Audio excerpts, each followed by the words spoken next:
Trailer release అయింది కదా, ఎలా ఉంది బ్రో ప్రభాస్ లుక్? బాగుంది, చాలా బాగుంది. చాలా వింటేజ్ ప్రభాస్ను చూసినట్టు నాకైతే ఫీలింగ్ కలిగింది.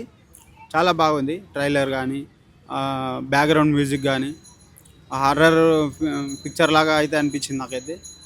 బాగుంది, కామెడీ గిమిడీ బాగానే ఉన్నట్టుంది. ట్రైలర్ అయితే బాగుంది, నాకైతే బాగా నచ్చింది. సో మారుతికి చాలా బ్యాడ్ నేమ్ ఉంది, అంటే చాలా బూత్ సినిమాలు తీస్తారని. సో ఒక స్టార్తో తీస్తున్నారు కదా, సో ఎలా ఉండబోతుంది అనుకుంటున్నారు? బూత్ సినిమాలకే ఫస్ట్ ప్రభాస్ గారు యాక్సెప్ట్ చేయరు. కాబట్టి మంచి కంటెంట్, ఆయన చాలా సినిమాలు చేసిండు.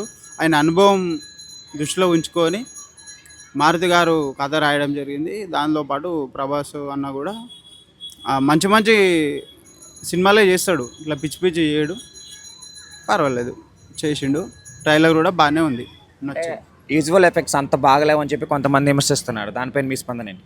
అన్న విమర్శించడం వాళ్ళకి ఏం పని పాటు ఉండదు, అందుకే వాళ్ళు విమర్శిస్తారు. వాళ్ళు ఒక కథను, ఒక స్క్రిప్ట్ రాసుకొని లొకేషన్ పోయి షూటింగ్ చేసి ట్రైలర్ ఇడిస్తే సినిమా బాధైంది. సినీ ప్రేక్షకునిగా నాకు తెలుసు, వీళ్ళు ఉట్టి మాటలు మాట్లాడతారు. వాళ్ళకి ఒక చిన్న షార్ట్ ఫిలిం తీరా అని వాళ్ళు కూడా మాట్లాడతారు.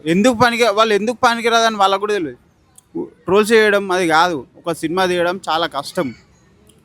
24 డిపార్ట్మెంట్ పనిచేయాలి సినిమాకు. లైట్లు man, production, director, assistant director, producer, రకరకాల 24 డిపార్ట్మెంట్లు ఉంటాయి. నేను కూడా సినీ రంగానికి చెందిన వ్యక్తిని కాబట్టి సినిమా గురించి అంత అట్లా చులకన మాట్లాడడం కరెక్ట్ కాదు.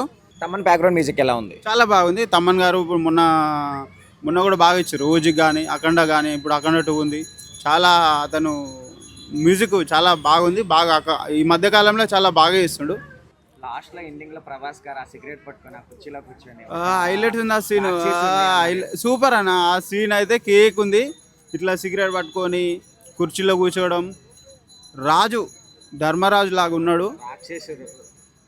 చాలా బాగా మొత్తం వైలెన్స్ ఉండేటట్టు ఉన్న సినిమా. చాలా హర్రర్ మూవీ, చాలా బాగుంది. ప్రేక్షకులు అందరికీ ఆదరించాలని కోరుకుంటున్నాను.